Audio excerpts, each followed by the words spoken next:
안녕하십니까. 염블리의 비밀노트 시작합니다. 이베스트 투자증권 염성환 이사님과 함께합니다. 어서 오십시오. 네, 안녕하세요. 이제 7월도 벌써 다 지나갔습니다. 네. 7월 증시는 그래도 상반기보다는 조금 나았던 편 아닙니까? 올해 들어와서는 제일 좋았던 달인 것 같아요. 근데 이제 7월 초반에 좀 고민이 있었지만 말로 갈수록 이렇게 분위기가 좀 바뀌어가지고 어쨌든 요즘에 이제 종목들도 분위기를 보면은 호재가 나와도 반응을 못 했는데 확실히 이번 주 들어와서는 또 반응을 하더라고요. 그래서 시장 분위기가 좀 많이 바뀌었구나 라는 걸 좀 느꼈던 것 같습니다. 앞으로 계속 더 힘내주기를 바라면서 이번 주 증시에서도 일들이 참 많았던 것 같은데요. 시장을 좀 움직였던 주요 변수들을 한번 정리해 주시죠. 그러니까 급등은 아니에요. 그러니까 하루하루 막 이렇게 급등하는 건 아닌데 정말 점진적으로 계단식으로 잘 올라가는 게 보였고, 그리고 무엇보다 특징적인 게 환율이 1,300원을 깨버렸고, 그리고 외국인들이 지금 3주 연속 주식을 또 순매수하고 있습니다. 그래서 확실히 6월과 7월의 좀 분위기가 많이 좀 바뀌고 있다라고 보시면 되겠고, FMC가 끝나고 이게 보통 전통적으로 FMC가 끝나면요, 당일날은 급등하는데 그 다음날 폭락했거든요, 항상. 계속 반복해왔죠. 네, 근데 이번엔 달랐어요. 이번에는 다음 날도 오히려 미국 증시가 급등할 정도로 상당히 좀 분위기가 많이 바뀌었다. 그래서 이런 불확실성이 해소된 것도 일조를 했던 것 같고, 그리고 무엇보다 놀라운 게 지금 경기 침체가 맞나 싶을 정도로 기업들의 실적이 되게 좋아요. 뭐 SK 하이닉스도 그렇고 예전에 현대차, 이번에 나왔던 삼성 SDI라든가 이런 기업들의 실적을 보면 굉장히 좀 견조하게 잘 나와주는 것 같습니다. 그러니까 이런 부분도 증시 상승의 원동력이 됐고, 또 거기다가 조맨친 의원이 반대하고 있었던 그 BBB 법안이죠. 예전에 그 기후변화 법안인데 여기에 이제 찬성한다는 소식이 나오면서 신재생 에너지주들이 좀 급등하는 그런 모습들이 좀 나왔던 게 좀 특징적이었던 것 같습니다. 물론 이제 악재들도 좀 일부 있었습니다. 월마트의 재고가 좀 많이 나와서 역시 소비가 좀 안 좋아지는 거 아닌가 이 우려가 있었고, 러시아의 가즈프롬이 독일의 천연가스 공급을 또 20% 더 줄여버린다라고 또 언급을 했고 실제 줄였죠. 그러면서 에너지 위기가 다시 오는 거 아닐까, 요 리스크가 있었고, IMF가 또 경제 성장률 전망치를 또 낮춰버렸잖아요. 그랬죠. 이런 좀 악재들은 분명히 있었지만 과거와 다르게 이런 걸 좀 시장이 좀 애써 좀 무시하면서 좀 강세장 흐름으로 계속 좀 그 분위기가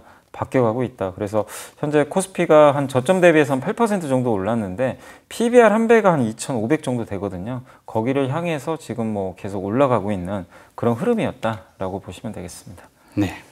역시 연준의 7월 FOMC가 최대 변수였는데 시장 예상대로 0.75%포인트 올리지 않았습니까?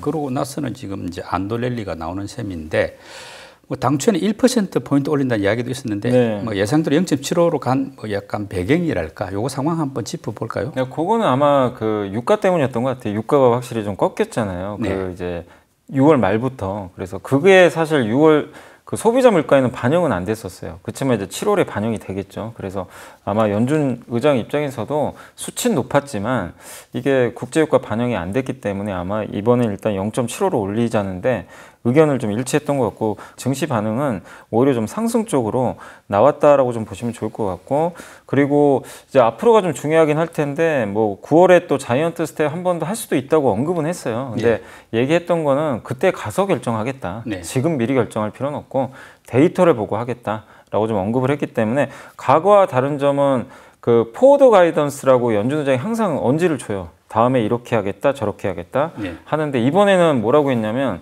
그때 데이터 보고 그냥 하겠다. 그러니까 미리 안 줬어요. 그 언지를 안 줬기 때문에 확실히 그 약간 연준도 이제 그때그때 상황에 따라서 좀 대처하겠다는 입장으로 좀 선회를 한 것 같습니다. 그럼 연준의 긴축 속도는 역시 미국의 이제 소비자 물가 지수가 어떻게 나오느냐 여기에 이제 따라서 변화가 있다고 봐야 되는데, 그 7월 물가 상승률은 말씀대로 이제 유가가 좀 안정이 됐으니까 6월에 9.1%보다는 좀 낮을 걸로 기대들 하고 있지 않습니까? 이제 만약에 그렇게 이제 딱 찍히면은 또 시장한테는 좀 좋아지겠죠. 가장 중요한 게 8월 10일 날 미국의 소비자 물가 지수가 그날 7월께 발표되거든요. 그래서 그게 어떻게 나올지 지금 예상으로는 8.8 정도 예상을 하는 것 같더라고요. 그래서 9.1에서 내려가는 수치니까 요걸 한번 좀 기대를 해봐야 되겠고, 그리고 그 과정에서 국제유가가 지금 $95까지 떨어졌는데 이게 다시 100을 넘어가면 또 안 되겠죠. 그래서 지금 $100 이하에서만 좀 안정감을 찾아주면 어쨌든 이제 물가가 좀 꺾이는 쪽으로는 다들 인정하는 분위기로 갈 수 있을 것 같고요.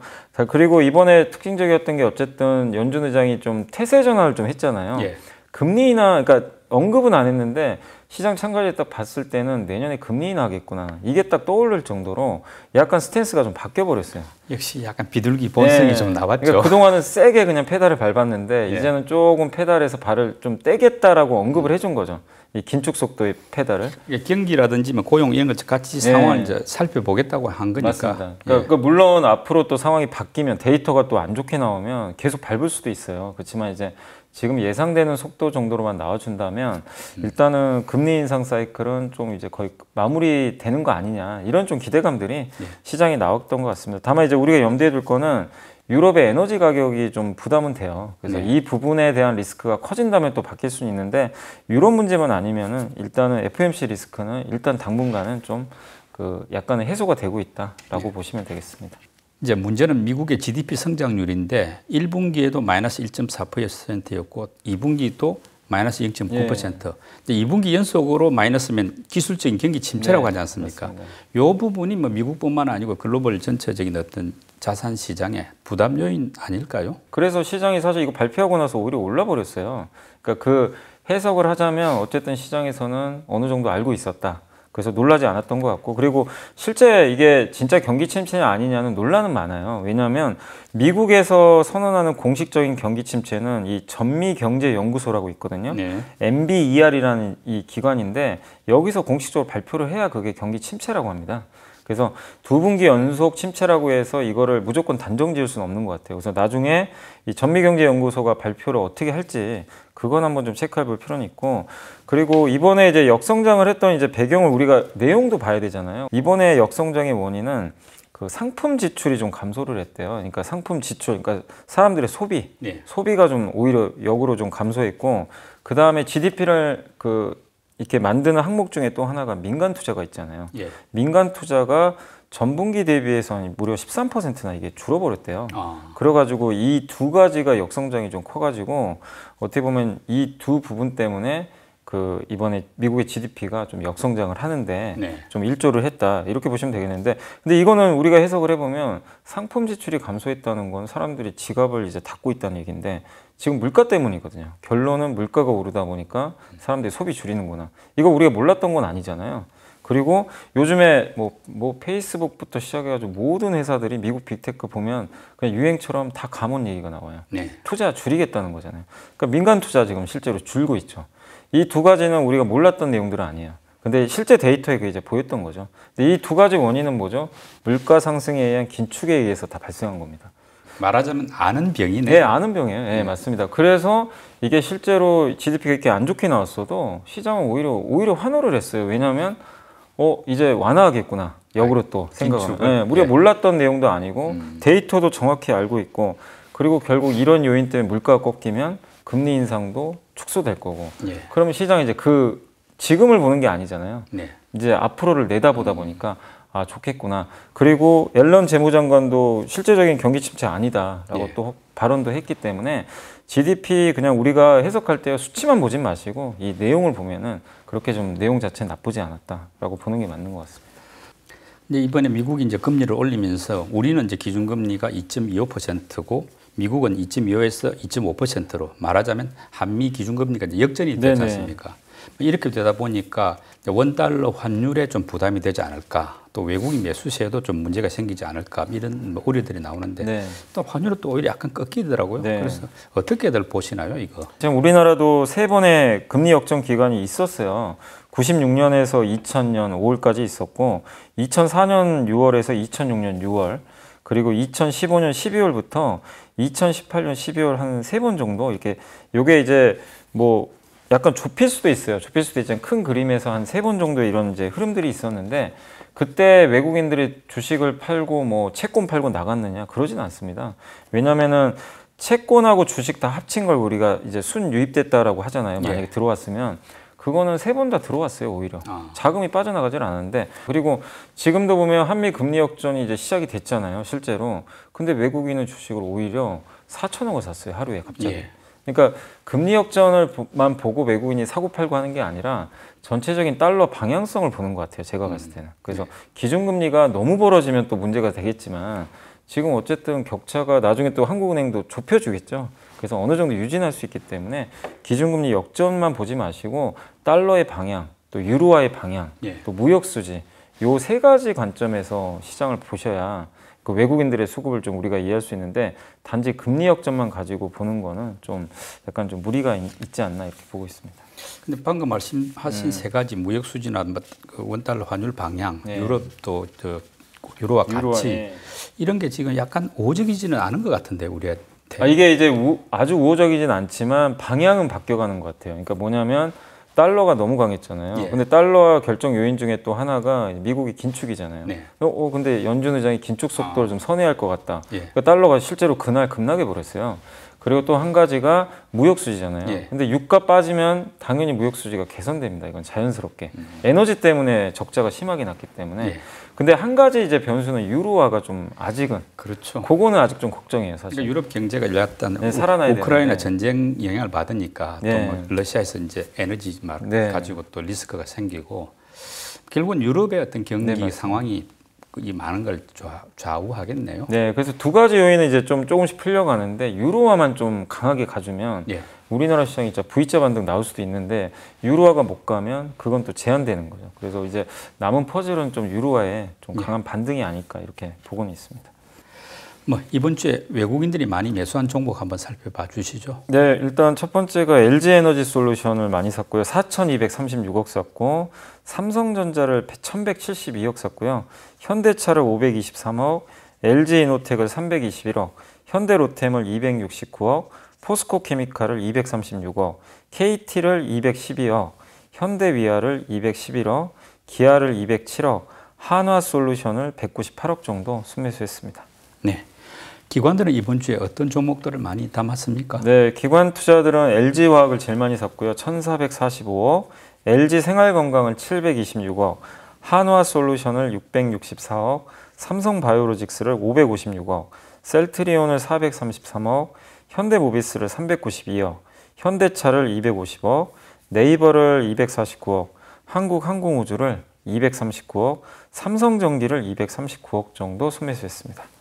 이번 주에 개인들은 주로 어떤 종목을 많이 매수했습니까? 네, 이번 주에는 그 SK 하이닉스를 제일 많이 샀습니다. 901억 정도 샀고요.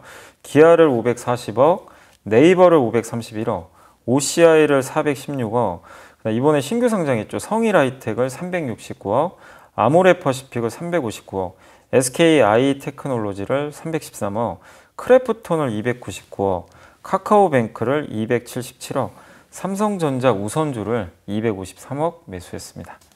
이번 주에 상승한 업종들도 꽤 있을 것 같은데 한번 짚어봐 주시죠. 예, 이번 주에 이제 상승했던 업종들은 전력설비가 한 4.85% 올랐고요. 이번 주에 태양광 업종이 4.82%, 원전 관련주가 4.19%, 2차 전지 관련주가 4.16%, 스마트폰 부품 섹터가 3.87%, 자동차 대표주가 3.73%, 폐기물 처리 업체가 3.59%, 시멘트 업종이 3.57%, 그리고 풍력 에너지가 3.52% 올랐고요. 마지막으로 항공기 부품 관련주가 3.48% 정도 상승을 했습니다.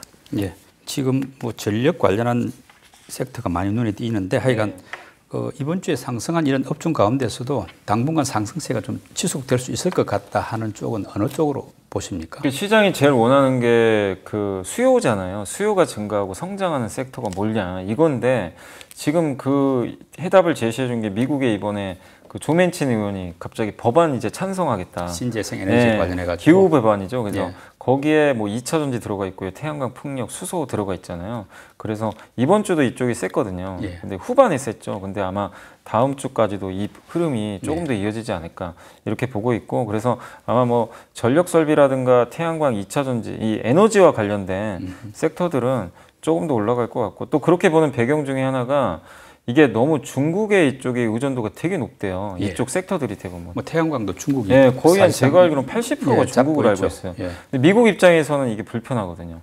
그러면 당연히 우리나라한테 좀 낙수 효과가 좀 떨어질 가능성도 있는 것 같습니다. 뭐 중장기적으로도 나쁘지 않다고 네, 볼 수 미국 시장이 있겠네요. 이제 열리는 거니까 예. 좀 상당히 좋은 흐름이 나올 것 같습니다. 정부가 공매도 과일 종목 지정 기준 뭐 개선 이런 여러 가지 이제 공매도 관련한 대책들을 좀 내놨더라고요. 네. 뭐 불법 공매도일 때는 뭐 수사도 세게 하고 네. 이렇게 했는데 이런 대책이 어떻게 보시기에 시장에서 볼 때 좀 효과가 있을 걸로 판단됩니까? 이게 이제 제도만 먼저 말씀을 드리면 공매도 비중이 30% 이상이고, 그러니까 하루 거래 대금에서 예. 그리고 3% 이상 빠지면 예전에는 5% 이상 빠져야 됐거든요. 예. 그러면 이제 하루 동안 공매도를 금지시켜요. 그래서 약간 좀 더 이제 풀을 넓힌 거죠. 예. 그리고 만약에 다음 날 근데 보통 이제 무슨 일이 발생했냐면요. 과거에도 공매도 금지를 딱 하루 해놓으니까 하루 참았다고 다음 날 해버려요. 예. 이런 또 피해가 발생하더라고요. 그래서 네. 그 제도 개선 좀 해가지고 다음 날 주가가 이제 공매도 거래가 금지된 하루 동안 주가가 또 5% 이상 또 빠진다. 그러면 하루 더 연장하는 걸로 이렇게 이제 제도 개선하겠다라고 언급을 했는데 제가 봤을 때는 이제 개인 투자자분들의 눈높이에 지금 너무 못 미치는 것 같아요. 그러니까 개인들이 원하는 건 하루 공매도 금지가 아니에요. 그러니까 한시적으로라는 거는 최소한 뭐 일주일에서 한 달 정도. 예. 그리고 이제 공매도 그러니까 하루에서 이틀 정도 만약에 못 하잖아요. 그럼 참았다가 또 합니다. 그잖아요, 사실은. 예. 그러니까 이거를 좀 막을 수 있는 방법은 공매도 금지 기간을 좀 만약에 여기 이 조건에 걸리면 뭐 최소 뭐 2주에서 한 달 정도 잡아주든가 예. 아니면 지금 개인들이 제일 불만인 게 사실 그거거든요. 이번에도 이제 뭐 어떤 게 좀 나왔었냐면은 공매도 그 담보 비율 있잖아요. 네. 140%잖아요. 지금 개인들은 예. 그리고 외국인이 105%로 제가 알고 있는데 네. 이거를 외국인도 140% 늘려달라는 게 목표예요. 예. 근데 금융위는 이제 반대 얘기를 하고 있어요. 개인을 완화시켜 주겠다는 거예요. 그 개인들은 공매도를 쉽게 해달라고 못해요, 요구하라는 게 사실상. 아니잖아요. 네. 말하는 공매도 기준을 조금 더 강화해 달라는 건데. 그러니까 이런 담보 비율도 사실은 외국인과 기관의 그러니까 개인의 형평성을 맞추려면 외국인의 규제를 좀 더 강화해 줘야 되는데 개인의 규제를 완화해 주겠다는 쪽이니까 이게 이 핀트가 안 맞고 예.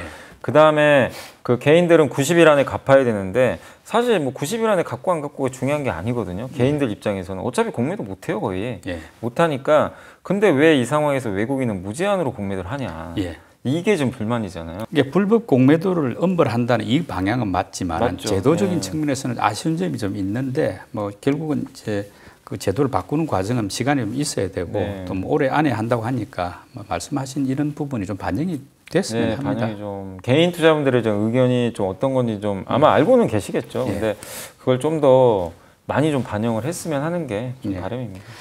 연 이사님이 선정한 이번 주에 보고서 듣는 순서입니다. 어떤 내용입니까? 요즘에 뭐 조선주도 조금 쉬어가고는 있지만 이제 에너지 트렌드상에서 조선주도 되게 중요하잖아요. 네. 지금 유럽 때문에. 그래서 다올투자증권의 최광식 연구님이 유럽을 갔다 오셨어요. 그래서 그 클락슨이라는 이제 세계적인 해운 조선 리서치 하는 데인데 거기 방문한 이제 탐방기를 적었습니다. 그래서 그 클락슨의 의견들을 좀 받아서 좀 적으셨던 것 같은데 전체적으로 올해 하반기는 상반기보다는 좀 발주가 떨어진다. 그러니까 약간 그동안 그 선박 발주가 너무 많았거든요. 그래서 내년까지는 좀 약간 슬로우해질 수 있다. 예. 요거는 좀 염두에 두시면 되겠고 그래서 2021년, 22년 LNG 과발주에 따른 일시적 위축 가능성을 물어봤나 봐요. 근데 거기서 답변한 거는 올해도 벌써 100척이 넘었대요. LNG 선이. 굉장히 많은 건데 아마 내년하고 내후년까지는 70척 정도로 좀 떨어질 것 같다. 근데 이것도 적은 건 절대 아닙니다. 네. 올해가 너무 많았던 거고 그 다음에 탱커선이 정말 중요한데 그게 원유 운반선이에요. 근데 그게 발주가 좀 많지 않나 봐요. 그래서 그걸 질문을 했다고 합니다. 발주 문의가 이것도 좀 많냐, 탱커선도. 근데 탱커 발주는 지금 최근에 좀 많이, 문의가 많이 되고 있대요. 실제로 좀 발주 준비를 하고 있다고 합니다. 그래서 이 탱커선이 좋을 때가 조선업황이 진짜 좋다라고 다들 인식들을 하기 때문에 네. 탱커선이 좀 언제쯤 발주될지 한번 그것도 어쨌든 지금 문의가 많다고 하니까 체크해 보시고 그 다음에 선박 가격이죠. 신조선가 전망도 했는데 기본적으로 조선업의 그 수주 잔량 이게 굉장히 지금 도크도 지금 많이 차 있고요. 지금 공급이 되게 적대. 그러니까 배를 만들 수 있는 업체들은 제한돼 있잖아요. 수주는 많은데. 그래서 성과가 내려가긴 좀 쉽진 않을 것 같아요. 그래서 성과도 장기적으로는 계속해서 우상할 것 같고 그리고 제일 핵심이 뭐냐면 내년도 조선업종을 이제 좋게 보시는 분들의 의견이 내년부터 선박 규제가 좀 강화되거든요. 그 중에 하나가 C2라는 이제 규제가 있어요. 뭐냐면 선박을 등급을 매겨요. A, B, C, D, E로 매겨가지고 그러니까 이게 뭐냐면 그 이산화탄소 배출 같은 거 하잖아요, 선박이. 예. 연료를 쓸 때 그 배출 등급에 따라 가지고 A 등급은 아주 좋은 거죠. 예. 친환경 선박이죠, 한마디로. 근데 D 등급하고 E 등급은 이제 경고가 내려져요. 뭐냐면 D 등급을 3번 연속 받잖아요. 네. 반성문을 써야 돼요. 아. 나 이렇게 고치겠습니다. 예. 써야 되고 E 등급은요, 바로 한 번만 걸려도 바로 반성문 써야 돼요. 뭐 등급을 만약 못 맞추면은 페널티가 있습니까? 그냥 운항을 못 해요, 아예. 예. 그러니까 굉장히 강력한 페널티가 들어가요. 네. 근데 이거를 내년부터 이제 강제화할 거라고 하는데, 그거는 이제 한번 좀 더 우리가 내용들은 또 연말에 한번 체크해봐야 되겠지만 내년부터 시행될 예정이라고 하더라고요. 근데 이렇게 되면 이게 중고 선박 같은 데도 이제 앞으로 적용이 되니까, 그러니까 운항을 아예 못 해버릴 수가 있기 때문에 엄청난 페널티가 가해집니다. 그러면 강제적으로라도 친환경 선박으로 안 바꿀 수가 없어요, 이게. 네, 그래서 이거는 조선업종한테 되게 좋은 거죠, 사실은. 예. 우리나라가 친환경 선박을 또 많이 만드니까. 그래서 LNG 연료 시장이, 연료 추진선 시장이 좀 커질 수 있다. 그리고 마지막으로 좀 물어봤던 것 중에 하나가, 제일 많은 분들이 걱정하는 게 중국하고 경쟁하는 거. 네. 중국이 요새 좀 잘 만든다고 하더라고요, 실제. 그래서 중국과의 경쟁과 중국 외에 또 다른 나라의 경쟁사는 없냐, 이걸 물어봤는데 아직도 그래도 한국과 중국의 격차는 좀 있대요. 네. 그래서 그게 당장 좁혀지진 않는데, 수주 환경이 워낙 좋기 때문에 뭐 서로 한국과 중국이 어쨌든 앞으로 다 나눠 갖는다. 네. 이게 전반적인 의견이고, 그럼 중국 말고 또 누가 있냐? 인도, 브라질, 베트남, 필리핀이 있는데 여기는 능력이 없대요. 아무튼 클락슨에서는 여기는 모두 신조, 그러니까 배를 만드는데 대부분 다 실패했다고 합니다. 예. 그래서 실제 한국과 중국과의 경쟁이 앞으로 한 10년 동안 펼쳐질 수 있다. 이렇게 좀 생각하시면 좀 좋을 것 같습니다. 어쨌든 앞으로 배를 많이 바꿔야 된대요. 친환경 선박으로. 20년 전에 지었던 배들이 예. 이제 설령이 됐는데 바꿔야 되거든요, 강제적으로. 그럴 때 한국에 좀 수주를 많이 맡기지 않을까, 이런 좀 기대감들이 있어서 슈퍼 사이클보다는 굉장히 오래가는 이 네. 교체 사이클로 인해서 좀 장기간 사이클이 이어지는 이런 흐름이 좀 펼쳐질 것 같다라는 게 뭐 클락슨의 의견이 아닌가, 이렇게 좀 보고 있습니다. 이제 8월인데요. 8월 증시에서 좀 주목해 볼 만한 업종이 있다면 어느 쪽일까요? 네, 역시 뭐 8월에도 정부 정책 위주로 좀 일단 보시는 거 괜찮을 것 같아요. 그래서 우리 한국에서는 지난달에